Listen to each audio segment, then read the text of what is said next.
Hi, my name's Christian.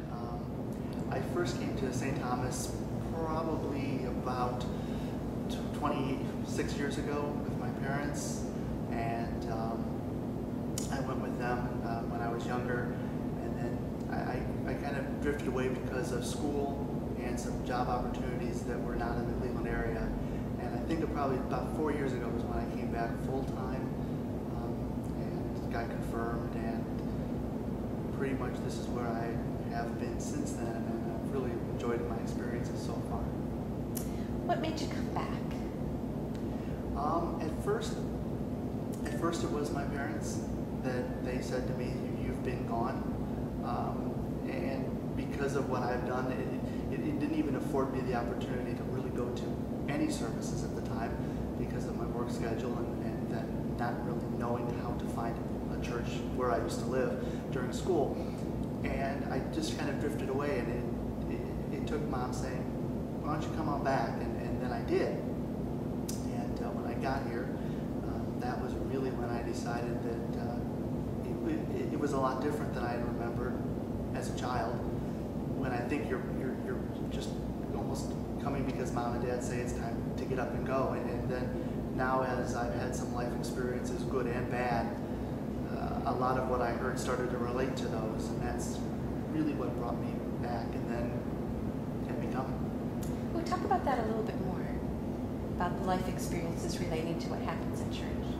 I think for me, when I was younger, at least, I can't speak for everyone, but when I was younger, you tend to hear the lessons and their stories, and it's very similar to any other story you might hear as a child, because you have no basis to relate it to.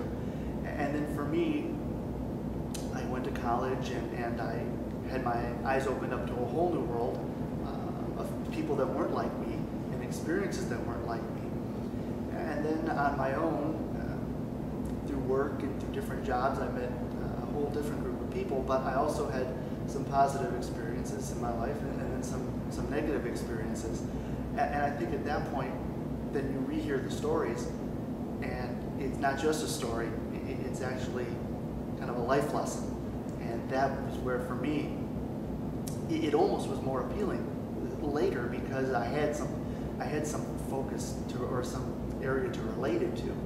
And I think that was more attractive, because it kept me saying, okay, I now understand how this problem or this good thing relates. What's the next one going to relate to? So I kept wanting to hear more, and after a while it just kind of hooks you on that message of being that life guide. So how has it changed your life to use the life guide?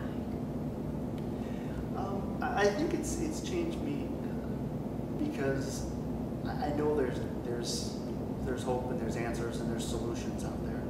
I think sometimes, good or bad, in the past it's been a single event.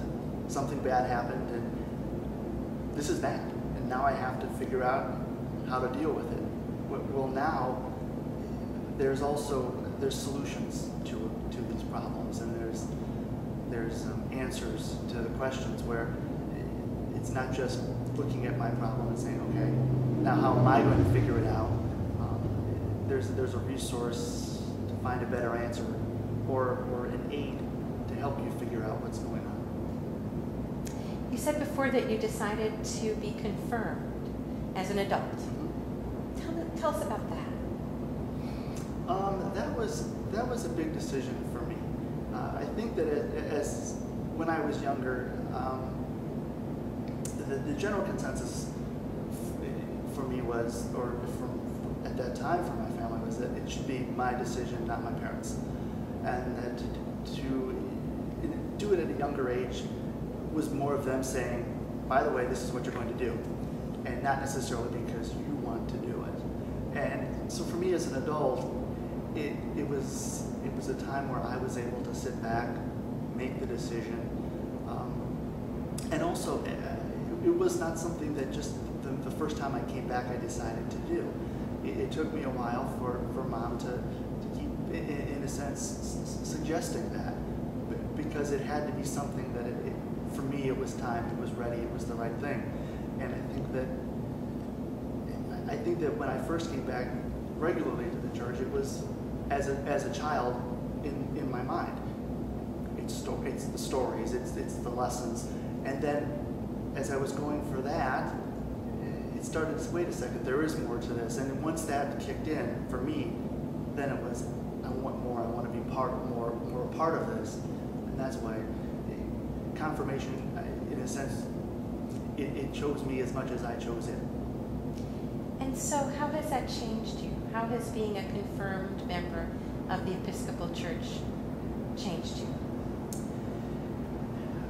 I think for me the biggest change is that it's nice to know you are not alone in life. We have family, and that's true, but I think sometimes that for me, I deal with the situation in life, good or bad, and then you sit there and say to yourself, wow, I'm in a good thing or a bad thing. And when you go to church, you realize that everyone's dealing with those types of issues in their life, and that it's, instead of just you and your buddy hanging out and talking about it, there's people that are not only just talking with you about it, but they're helping you through it, and they've been there or they're going through the same thing, and it helps build you up and deal with it. Or in a good, in some case of something that's good, it's more people, more families saying that was good indirectly, now keep it up, but or telling you, reinforcing that the path or the decision was right. And that's why coming here and being a part of the group has been appealing. So being a part of community is important to you. Being a part of worship is important to you. Is there anything else about St. Thomas that makes a difference in your life?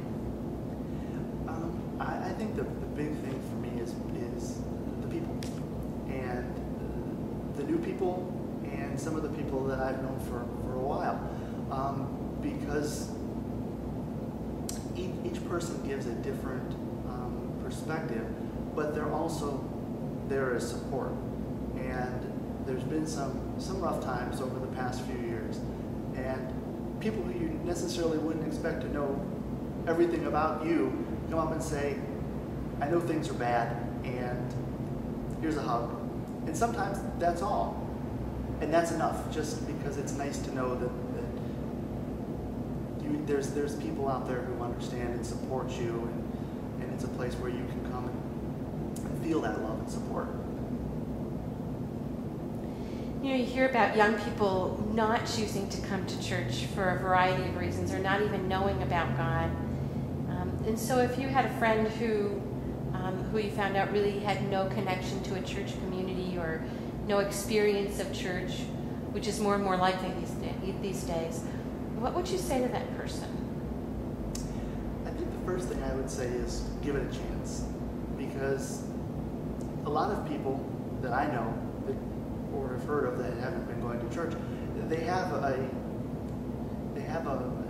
vision in their mind of what it is. And in a sense I did too, even though mine was still positive. I had, this is what it is. And I think that just coming through the doors and listening, and just not even necessarily right away jumping in and experiencing, but just being able to listen and experience that would be a suggestion. Especially here, it's a very welcoming atmosphere, but you don't feel pressured, and I like that. I can come, I can sit here, and if all I do is experience the service, that's good. And then as I sit here and as I experience a few more services, then I might feel, maybe I'll try this.